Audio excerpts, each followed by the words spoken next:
Good morning guys. ඔන්න අපි දෙන්න උදේ 6ට විතර නැගිට්ටා. මොකද මේ ලස්සන සන්රයිස් එක මිස් කරගන්න බැරි හින්දා. පේනවා නේද ලස්සන?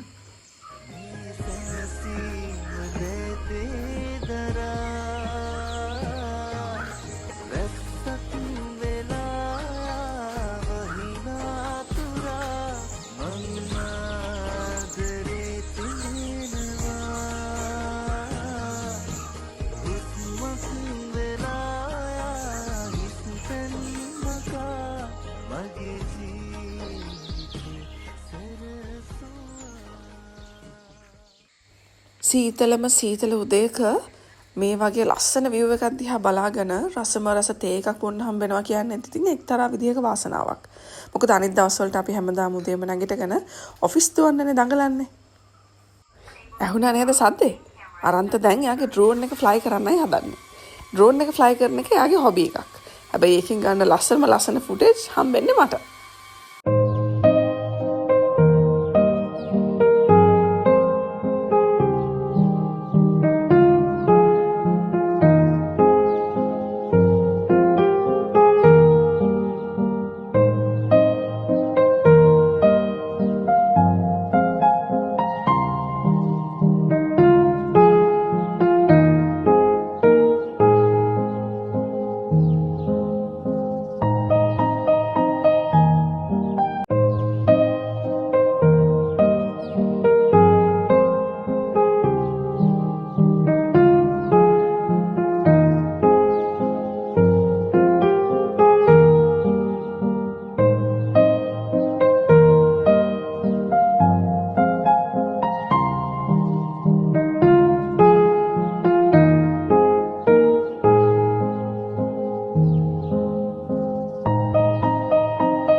මේ බවලන බංගලෝ එකට උදේට මෙන්න මේ විදිහට ඉරේලිය වැටුනහම මේ ඉස්සරහා තියෙන කඳු පන්තියම මේ විදිහට ලස්සන්ට ෂේඩ්ස් එක්ක ෂැඩෝස් එක්ක පේනවා.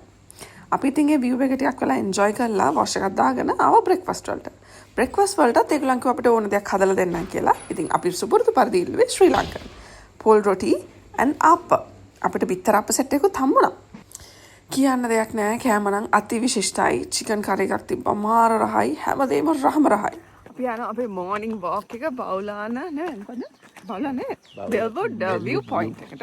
අපි ගියේ බෙල්වුඩ්. නිකන් අර පයින් ගස් තියෙන කැලේටනේ. අද යනවා view point එකට. මගෙන් මේක කීප දෙනෙක්ම ඇහුවා. ඒ හින්දා මං හිතුවා part 2 එකෙන් මේ ගැන විස්තර කියන්න. මේ ප්‍රොපර්ටි එක තියෙන්නේ කැන්ඩි ඉඳන් පැයක විතර දුරින්. ඒ කියන්නේ ගල්හා පැත්තට වෙන්න. මේක අපි ගත්තේ ස්වීට් එකක්. ඒ රූම් එකට ගියා අපිට one night වලට half board වලට 38000. ඔන්න අපි දැන් ආවා බෙල්වුඩ් view point එකට ඇතුල් වෙන්න. මෙතනට ටිකට්ස් ගන්න එහෙම අවශ්‍යතාවයක් නැහැ.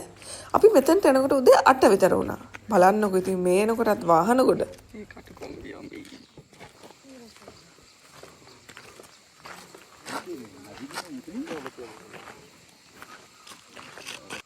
view point එකට යන්න අපිට තියෙන්නේ නිකන් මීටර් 100ක විතර නැග්මක්. ඒ හින්දා ඒක නම් එච්චර අමාරුවක් නැහැ. සහ උදේ හින්දා ඇඟට හරිම සනීපයි. අපි උඩට එනකොට දැක්කා ඊයේ රෑ මෙතන කවුරු හරි කැම්ප් කරලා තියෙනවා. මම හිතන්නේ ටෙන්ට් 4ක් විතර එතන තිබ්බා. හැබැයි මම ඇතුල් වෙද්දි දැක්ක බෝඩ් එකේ නම් තිබ්බේ කැම්පින් කරන්න තහනම් කියලා. මම හිතන්නේ මේකට පර්මිෂන් අරන් වෙන්නේ නැති. ඔන්න අපි ආවා view point එකට. අම්මෝ view point එකට එනකොට මම අපිට වැස්සක් සෙට් වුණා.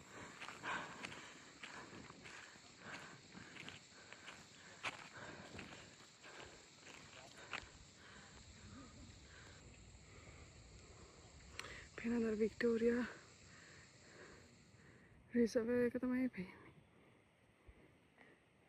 හරි ලස්සනයි.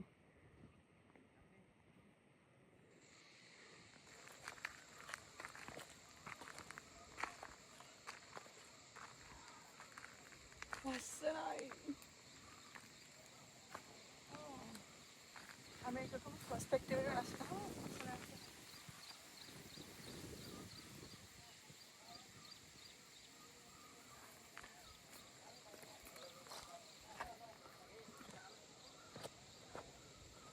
පේනවා නේද? මිනිස්සුන්ට යාගේ තැන් වලට එන්න දෙන්න බැරි වෙන හේතුව මේවා. ඒ වන් පොඩි ළමෙක් හරි දිව්වා නම් සතෙක්ට කොච්චර ඩැමේජ් එකක් එන්න පුළුවන්ද? කො? ශ්‍රී ලංකන් වල මන් දන්නේ විදුරු බෝතල් වලින්. That's disgusting. යන්න අපි. කන්ද නැග්ගා වගේ නෙමෙයි දැන් මේව බහින්න ගියාම ලීස්සලා යන්න තමයි තියෙන්නේ. හොඳම දේ තමයි බෑෆුට් යන එක. ඒකට හොඳ ග්‍රිප් එකක් තියෙනවා. ඒක තමයි අපි මේකෙන් ඉගෙන ගත්ත පාඩම. යන්න කලින් ඉතින් පොඩක් ඔපදුව බලන්නත් එක්ක වැව වටේ චුටි රවුමක් ගියා. එහෙනම් අපි view point එකක් බලුවා. දාන්න පක්. ඇත්තටම මේ ප්‍රොපර්ටි එක හරිම ලස්සනයි. ආයි පාරක් එන්න හිතන තරම් ලස්සනයි. හින්දා ඔයගොල්ලන් කවුරු හරි එනවා නම් ඒගොල්ලන්ගේ Instagram page එකක් තියෙනවා. ඒකෙන් බලන්න ඔයගොල්ලන්ට contact කරන්නත් පුළුවන්. එහෙම නැත්නම් booking.com එකෙන් ගන්නත් පුළුවන්. අපිට යනකොට හොඳටම බඩ පිරලා තිබ්බ හින්දා අපේ ෆෘට් ප්ලැටර්ස් අපි කෑවේ නැහැ. ඒ ටික අපි ගිහින් ආවම කන්න කියලා තියාගත්තා. ඒ විතරක් නෙවෙයි අපිට පැණි අප්පත් හදලා දුන්නා.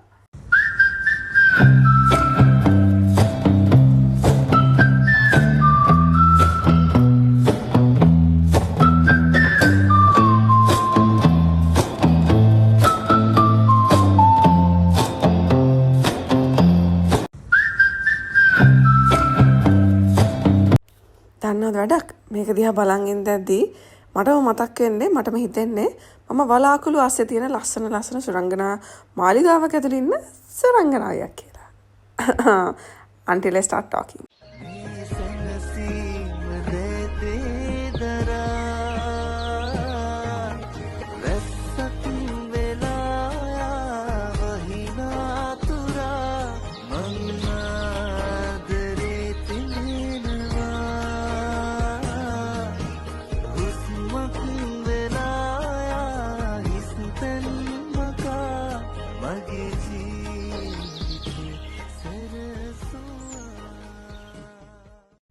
මේ බංගලෝ එකේ රූම්ස් 4ක් තියෙනවා. එතකොට 8 දෙනෙක්ට accommodate කරන්න පුළුවන්. ඉතින් ඕගොල්ලෝ ඔයගලගේ friends අත් එක්ක family එකත් එක්ක එනවා නම් this is the ideal perfect peaceful place. And that's my honest opinion. අපේ trip එක මෙතන ඉවරයි. හරිම දුකයි දාලා යන්න නම්. ආයි කවදාරියමු. එහෙනම් මෙතන අපේ chef, thank you so much for the delicious food and Pradeep අපිව බලාගත්තට. අපි ගිහින් යන්නම්. Bye.